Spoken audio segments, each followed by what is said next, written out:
Assalamualaikum warahmatullahi wabarakatuh. Apa kabar adik-adik cerdas seluruh Indonesia? Semoga sehat, pintar, bahagia, dan tentunya masih tetap semangat. Berjumpa kembali dengan kakak dalam video pembelajaran pendidikan agama Islam dan budi pekerti kelas 6.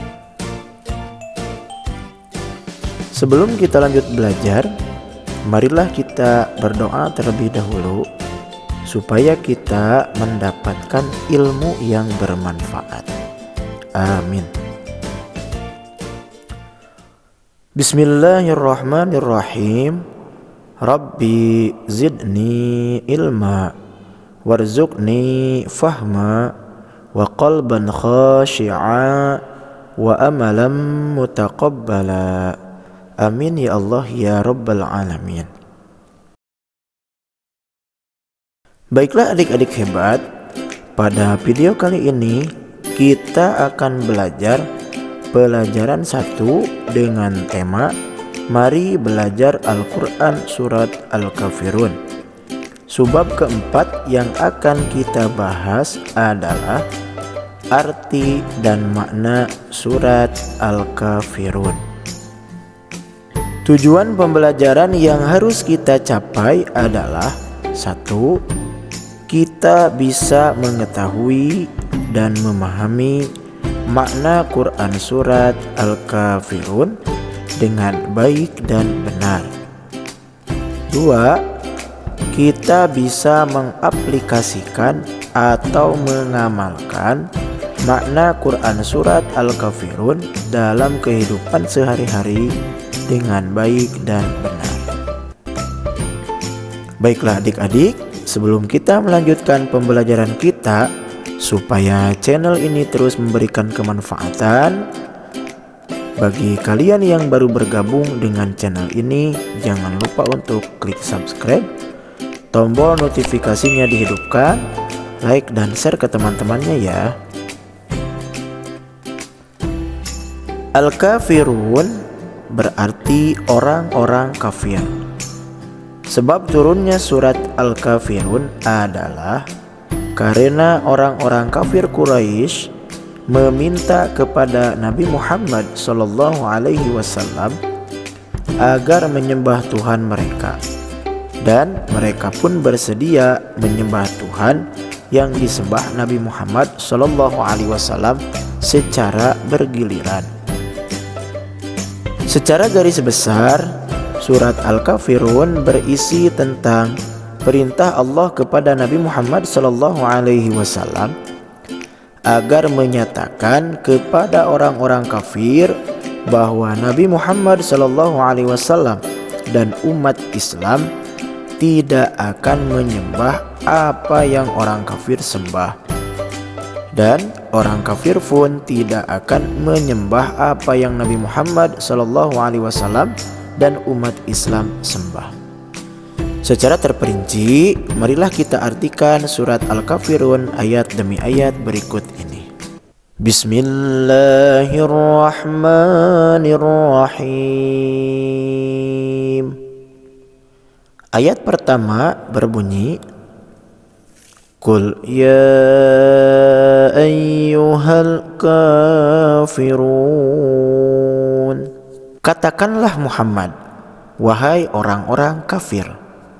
Dalam ayat pertama ini, Allah Subhanahu wa taala memerintahkan kepada Nabi Muhammad SAW agar menyeru kepada orang-orang kafir yang sejak semula bersikeras menentang kerasulannya.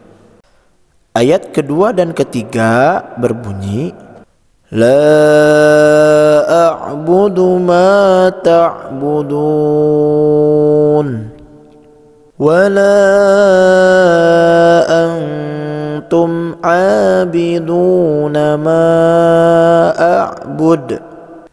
Aku tidak akan menyembah apa yang kamu sembah, dan kamu bukan penyembah apa yang aku sembah. Maksud ayat tersebut adalah Ibadah kita tidak bisa digabung dengan ibadah orang kafir. Yang kita sembah hanya Allah Subhanahu wa ta'ala. Sedangkan yang disembah oleh orang-orang kafir adalah berhala berupa kayu atau batu yang dibuat sendiri. Seorang muslim dilarang menyembah Tuhan orang kafir atau mengikuti peribadatan yang mereka lakukan. Seseorang yang menyembah Tuhan selain Allah, maka dia termasuk golongan orang-orang musyrik atau orang-orang yang menyekutukan Allah Subhanahu wa ta'ala. Ayat keempat dan kelima berbunyi, wala ana 'abidum ma 'abadtum wala antum 'abiduna ma a'bud. Selain yang disembah itu berbeda, cara menyembah pun berbeda.